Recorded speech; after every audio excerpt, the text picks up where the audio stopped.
Hello guys, so in today's video we're going to compare the Enzo Trapper 95 to the Worktuff Gear Forester. So for many years here the Enzo Trapper was my go-to bushcraft knife, but after using it and after using many other bushcraft knives for all these years, I changed my views on what my ideal bushcraft knife would be, and this is why I designed here the Forester. All right, so let's look at the similarities and differences between these knives. As you can see, the Forester comes from the factory with this leather sheath, has a dangler, so that's pretty nice. Whereas the Worktuff Gear Forester has a Kydex sheath, so this is more versatile. I love to mount it on scout carry, so for me this is definitely a bonus. And one thing I really like about the Kydex, it's robust. It doesn't hold moisture like leather does. All right, so let's start by looking at the Enzo. So Enzo Trapper 95. I already did a video on that knife a long time ago. So the blade is just under 4 inches, has a nice micarta handle. It's kind of thin in the handle, but it's still pretty comfortable. Here we got the Worktuff Gear Forester, and this one in the saber grind, and I explain why I chose this one. And so the blade is slightly longer than 4 inches, has thicker handles, and I prefer that. And one difference is that this one has a lanyard hole, but it's a recessed lanyard hole in back, so it's unobtrusive, and I think it's a nice feature. So here you have them both side by side. As you can see, the Forester is slightly longer. I always thought that I'd like to have a Trapper with a slightly longer edge. I think they have a longer model, but I tried it once, didn't really like it that much. So you see there's definitely some similarities between these knives, but there's some major difference. The major difference is the grind. So initially, like everybody, when it came to bushcraft, I used these Scandi grinds, but over time I started to switch more and more towards the full flat, or even better, the high saber grind, and I'll explain why. So in theory, one of the benefits of the Scandi grind is that it's going to bite in the wood very well. So it's going to be efficient to process wood, do carving, etc. But I've come to notice that in reality, if you have the right geometry, a high saber grind can work just as well. One of the huge benefits of the high saber grind, it's way more versatile. I don't know if you ever tried preparing food, like cutting food or peeling fruits or vegetables with a Scandi grind. It's horrible. So it's such a specialized grind. It can really work well with wood, but that's about it. In reality, I rarely go in the woods just to do some bushcraft. Most of the time I do other tasks, food prep, camping, chores, etc. And this is where this high saber really shines, especially with a nice convex edge and a very refined edge like this. Both of these knives have a 4mm thickness spine, which I think is ideal. It's a great mix between robustness but not being too thick, so it offers a pretty good geometry at the edge. So both of these handles are comfortable, but definitely this one is a bit wider. So honestly, I think it fills the hand better for long-term use. You're not as cramped as with the Enzo Trapper handle, but still it's a nice handle. But I think this one is definitely nicer, and really like these thumb cutouts when we're going to do pinch grips. It's just more comfortable, more intuitive as well.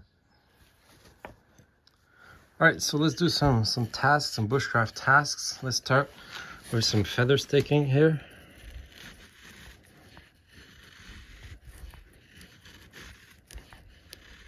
So as you can see, Enzo Trapper has very nice geometry for that. Very easy to do some fine feather sticks. All right, so let's go with the Forester here.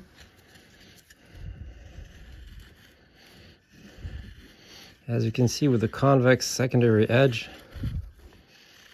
got very good geometry, very fine, super easy to make some fine curls as well.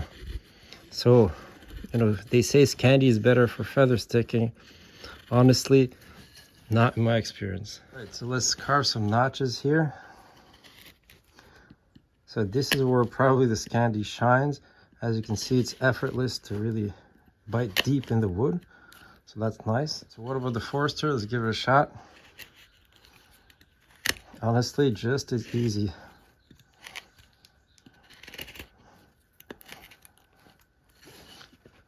No real difference.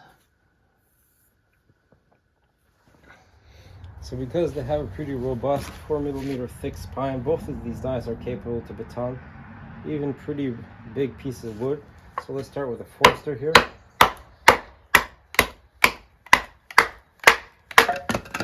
No problem.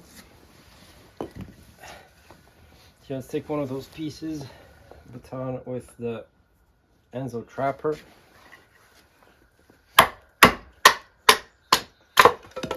Easy. So both of these knives have a pretty good tip geometry. Here you see the Enzo has a stouter tip, or more blunter tipped, whereas the tip is more refined here on the Forester. So I think that comes in handy when you're gonna do your bow drill. It's very efficient to drill in the wood, to make those divots. Super easy. Enzo Trapper, well, it works as well, but yeah, they both work for that. All right, so both of these knives have a 90-degree spine, so they're good at striking a fair run, no problem. And let's check out the Forester. I think the Forester definitely has a better spine, way more sparks. All right, so even though I sharpened both of these knives, they're sharp, you'll see that there's differences in cutting ability really due to the geometry. Here the angle is much more obtuse than the angle up here, and really it's the geometry that cuts. So let's start with some regular paracord here. We'll cut with the Enzo. You can already see here, it's not that easy. So let's move on here to the Forester. Much easier. Much cleaner cuts as well. All right, let's move on to this plastic cordage here. All right, the Forester, it seems you didn't have to put as much energy for that cut. And here's some natural material. All right. So honestly, I think this geometry here really slices and cuts better. All right, for food prep, let's just take this apple as an example. You'll see here, so that's with the Scandi grind. It really is tough to cut. It really acts more like a wedge than anything else. So let's try with a Forester here. So much easier to cut, much nicer cut.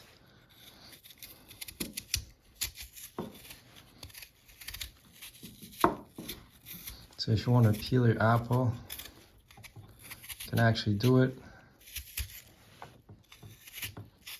pretty easily. Whereas with the Scandi grind, the angle is a bit weird, so it's not as easy to core and to peel again.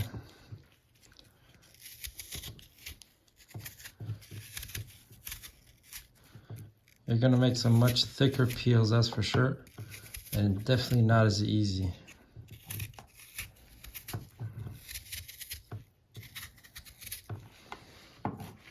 So let's try to slice this piece here.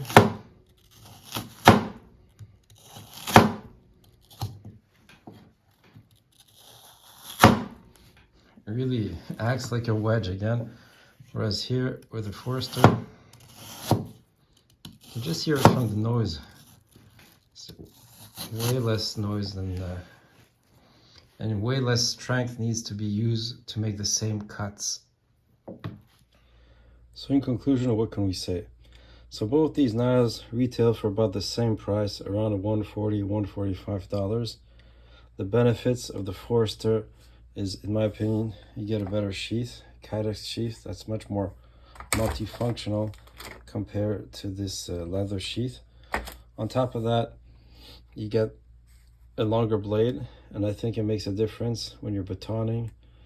But also, I think the handle is way better. Definitely feels the hand way better, more ergonomic as well. Another clear benefit, in my opinion, is the grind. The high saber grind is much more versatile, much more multifunctional grind compared to the Scandi grind. That's really a single purpose grind. With this, you can do pretty much the same thing as this, but you can really add other features like fine work, food prep, that you can't really do efficiently with that. So this is a way better all-rounder. It's not only a bushcraft knife, because of its relative compact size, it's really easy to carry around in a belt, and it really can be a good EDC option. So hopefully this video proved useful to you. We still have some of these Forsters in the high saber ground on the Worktuff Gear website. If you're interested, you can take a look. Thanks.